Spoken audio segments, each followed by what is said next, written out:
Woo! Woo! Double Ric Flair for you. Welcome, everyone. Get the big yawn out of the way. Welcome, everyone, to the Off Base Podcast. The podcast carefully crafted to remind you to suck a fat one if you think that you are the only one. I am your host. I'm the Rocky Mountain no-name Jackass, and it's 26 degrees in the city of Aurora at 7:50 in the a.m. on Friday, January 21st, 2021. Let us begin.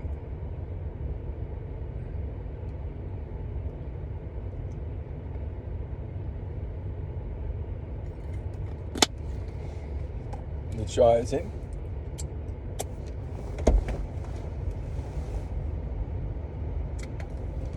The spit is out.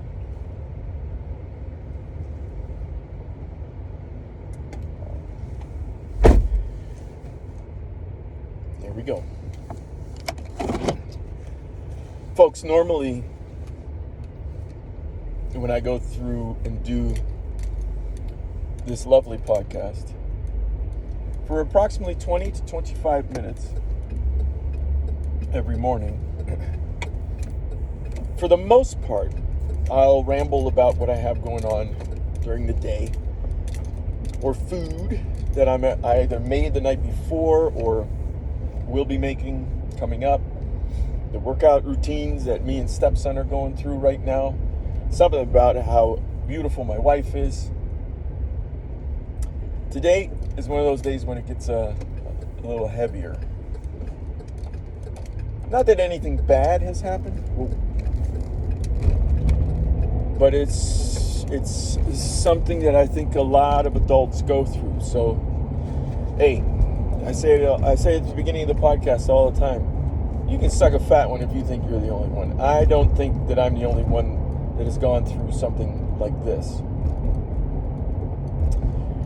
So, typically on the way to school in the morning, particularly over the last month to 2 months, my son, who's 8 years old, third grader, is learning his times tables right now.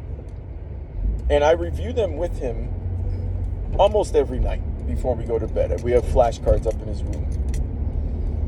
And he learned his times twos, and he learned his times threes. Now he's on his times fours. And the first time that he took a quiz on his times fours, and the teacher gives them 21 problems that I think they have to do either in a minute or a minute and a half, 2 minutes, something, relatively quickly, where they need to have those times tables at their disposal. And very similar to when he did his times threes, his first test on his times fours, he got like 7 out of 21. And then we kept practicing, and he got a 14. And then the last one he did, he got a 15. And the ones that trip the kids up are ones, that you typically have larger numbers that you're dealing with. So 4 times 9, 4 times 8, 4 times 7. So those were the ones that I've been focusing on with him the past couple of days. Well, in the car today, I was doing them with him. And then when he got out of the car, and he normally doesn't say something like this, and I'll come back to why I think he said it today. He normally doesn't say something like this, but we got out of the car and I said, all right, buddy, you got the tools, you got the talent, and if you got a quiz today on your times fours, I think you're going to be good to go. And he gave me a hug. He said, thanks for the faith, Dada. And I said, hey, man, I don't have faith. Faith is believing without seeing. I said, I've seen you do these times 4 problems, and I believe that you can do them. That's not faith. That's confidence. And he just kind of smiled and turned around and walked on his way to school.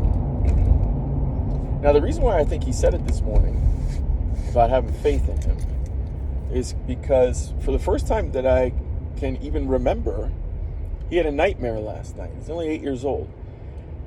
And I got up at about 4:10, 4:15, went to bed at 9, so I got a good 7 hours sleep, which I'm fine with. Love to see if I can go, the full 8, 9, 10 hours, but Hey, 7 is way better than what I was doing in the past, which was 2, 3, 4, just horrific sleep habits. But I've been consistent about going to bed at the same time every night, which is roughly 9 o'clock. And we went to bed probably like 8:45 last night, fell asleep pretty quickly, and got up at 4 this morning. Around 4:20, 4:25, I hear him crying in his room. And I wanted to see if he would be able to work through it and just go back to sleep. But he ended up coming down to my office in the house and told me about the nightmare that he had. The short story of the nightmare was that I had done something to his favorite gray jacket. I ripped it apart because I was mad at him. And at 8 years old, it really made me think, and I've thought this before, just as parents, just how much power we actually have over the kids. And how much, I mean, to try not to sound Spider-Man-esque, but how much responsibility we have as well to shape them, knowing that we have that kind of power. And he's been like that all his life. Like he does not like when his father gets mad at him. And I don't like it either, but if he makes a bad decision, I have to show my displeasure with it. I can't just hide it. Sometimes if I think about it, maybe I can present it in a different way. But if I don't, if I have the reaction that I have, and I get mad at him for a poor decision that he made. And by the way, this kid does not make many poor decisions at all. One of the sweetest kids that you can find out there. And I'm not just saying that because he's my son. I mean, particularly as of late, we'll go out. He's holding doors open for people. Just asking. It's just around the house. I can't think of any specific examples, but just asking if I need help with stuff. And I'm like, oh, buddy, thanks. And I'll give him a little task to do and congratulate him when he's done, or thank him when he's done. Say thank you, man. That really helped me out. Something along those lines. Just has a great heart right now. Like he was even talking about if he were to ever open a store. I didn't ask him what he wanted to sell, but he was like, if I ever open a store, Dad, I'm gonna give my stuff away for free because people shouldn't have to pay for it. And I'm like, oh, well, I remember when I thought like that when I was his age. Just give it away for free. He said, I don't need to make money, Dad. And I was like, oh man. And even recently he had some little charity thing at his school where the kids could wear a hat if they brought in $1 to help out the families that were devastated by the Boulder fires. And he came down with his money. Well, first I asked him, do you want me to give you $1 or whatnot? And he's got a bunch of spare change up in his room. He said, no, I'll use my own money. And I was like, holy shit. So he got upstairs, he got his own money. We were going to school. And I said, buddy, don't you want to wear a hat? And he said, no, I don't need to wear a hat. I just want to give the money. And I was like, oh my God, this kid. He's such a solid dude, right? And what I have to continue to be aware of is how much impact that I, as his father, have on him in terms of how I interact with him and how that will shape his decision-making processes going forward. What I don't want him to do is be afraid of people who get mad at him, but maybe recognize that, hey, I made a bad decision, I'm sorry, and you move on. And that's one thing that I've been doing a lot with him. Just, hey, recognize that you could have done it better. Just say you're sorry. I will forgive you and move on. I said, I'm not going to forgive you if you don't think you made a bad decision.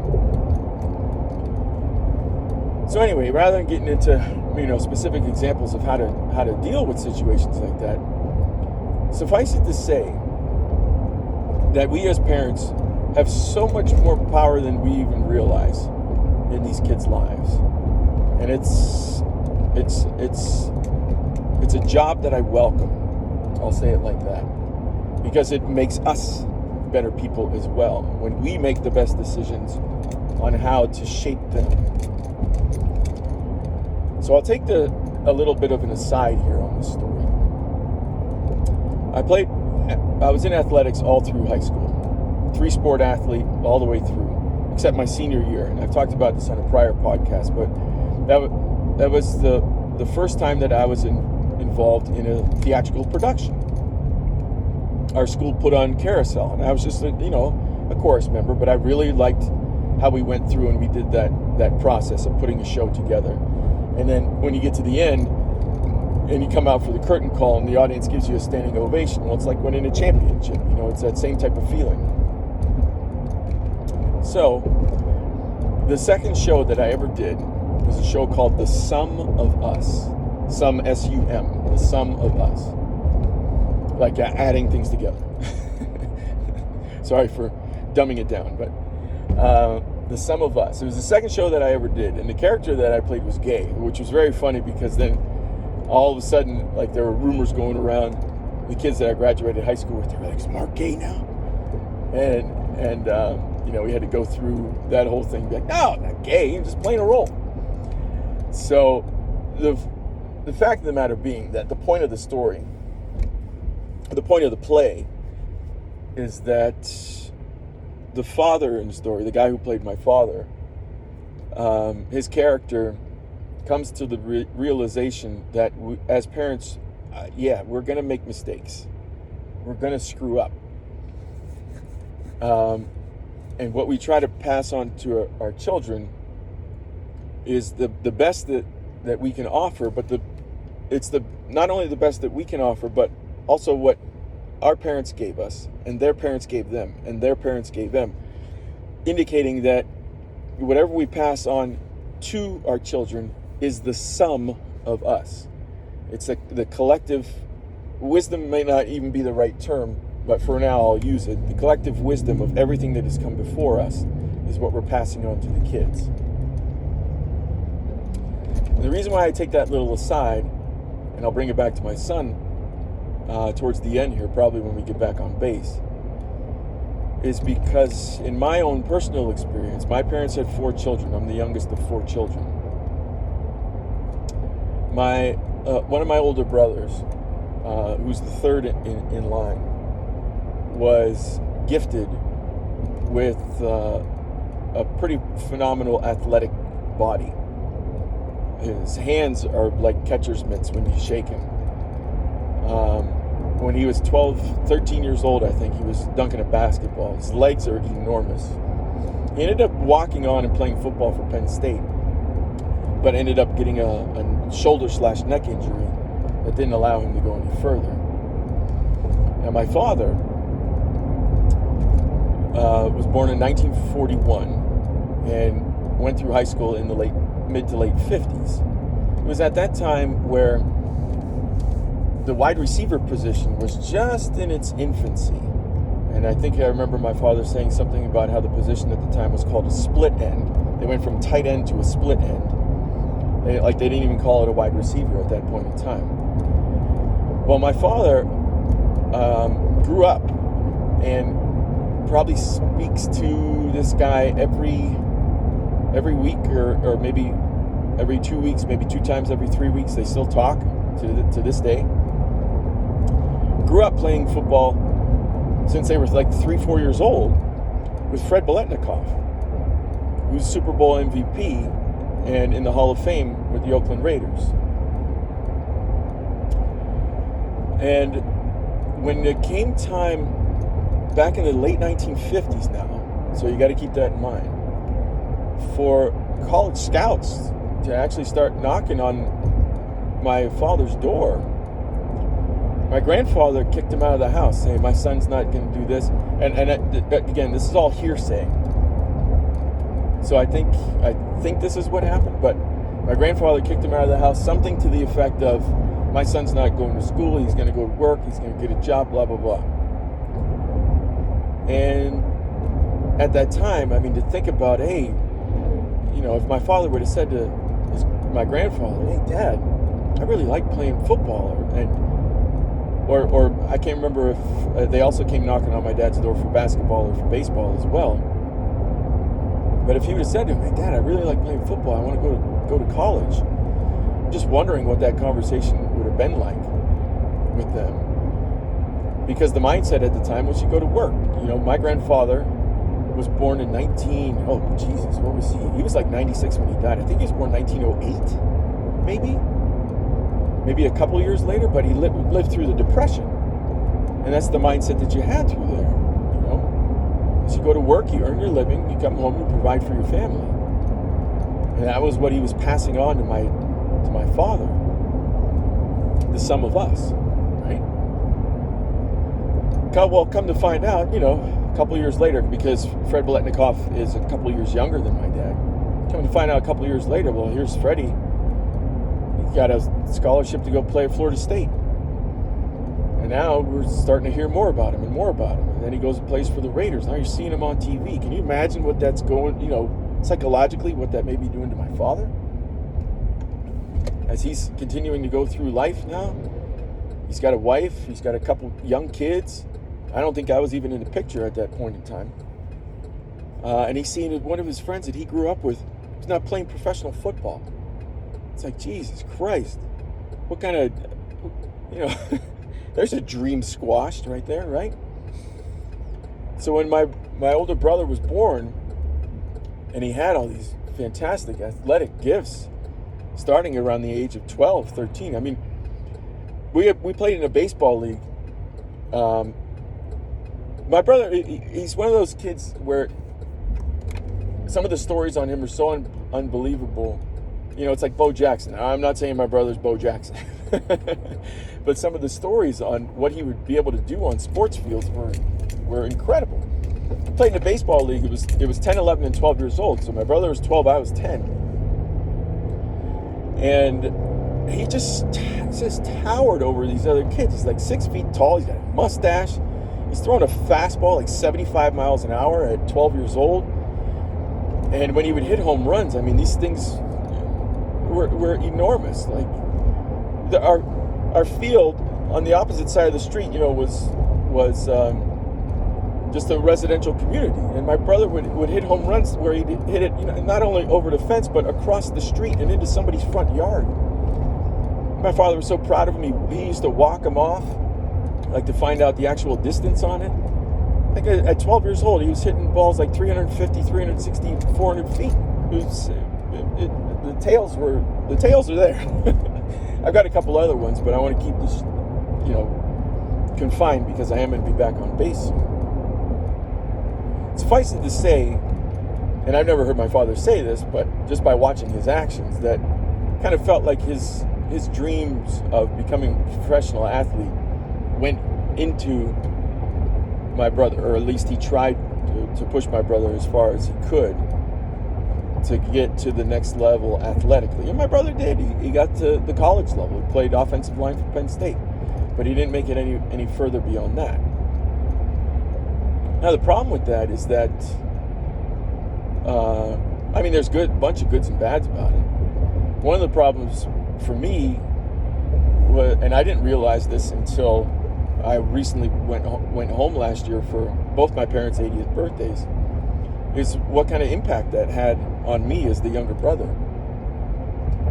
And I realized exactly where all the attention was going, not only when we were young, but now also that we're older, and where my father's attention mainly lies.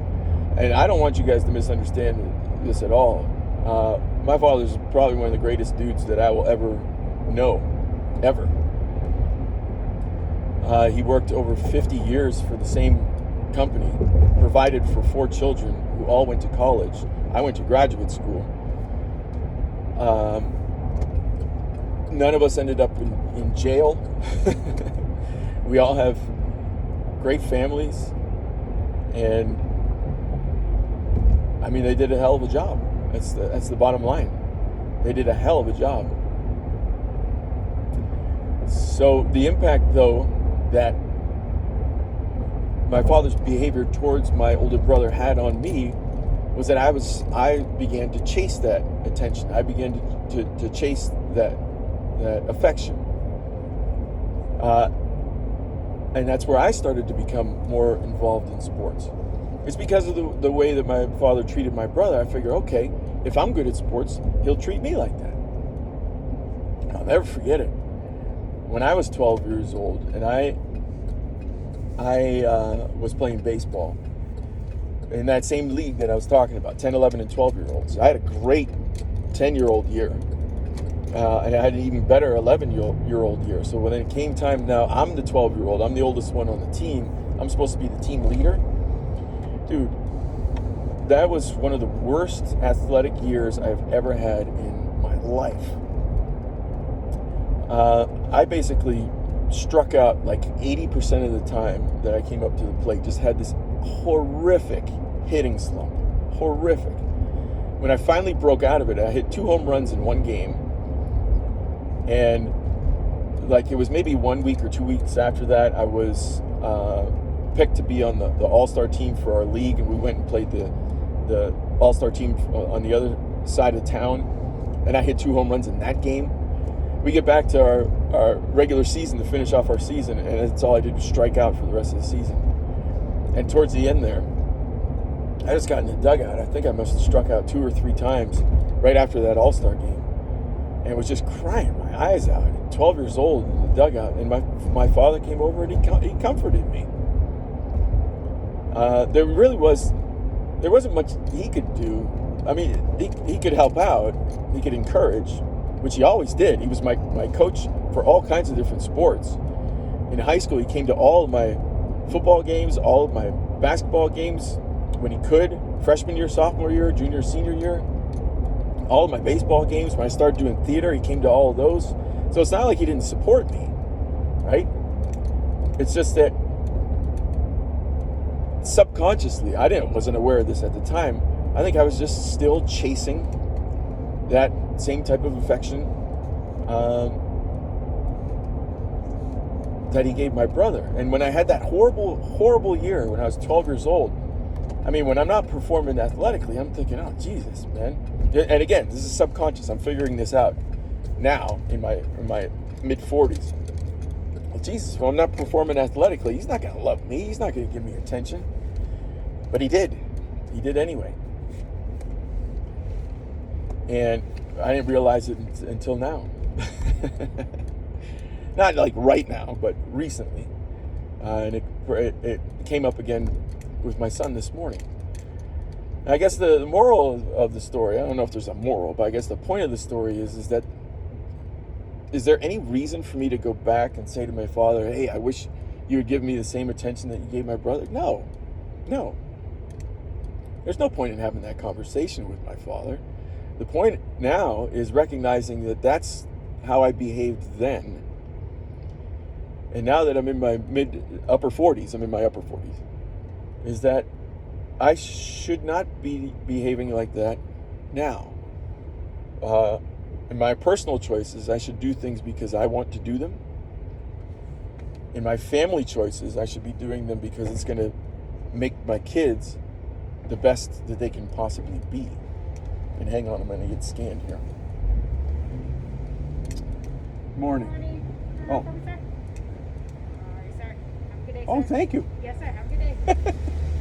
I got to salute. They're not supposed to salute civilians, but she saluted me. That was sweet. I love when they salute my wife. Oh my God, that's the coolest fucking thing in the world.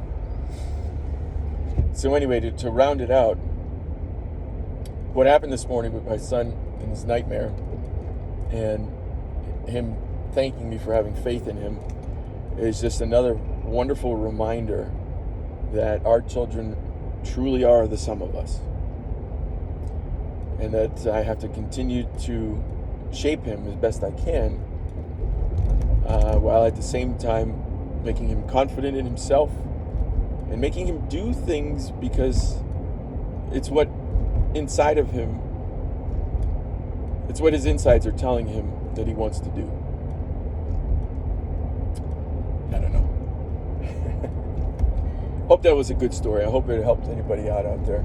I can't really see Denver in the mountains right now. We got some clouds. I can see a little bit of the mountains in the background, but the city's cloudy, and that's how we're gonna end it today and send you guys off into the weekend. I hope everybody has a great weekend. Do your best in all your relationships, man, especially with your kids, because man, if we can get them all to the point where they are so confident in themselves and they're not worried about how their choices are going to impact our feelings, holy shit, what a generation that we could produce. Talk to you on Monday.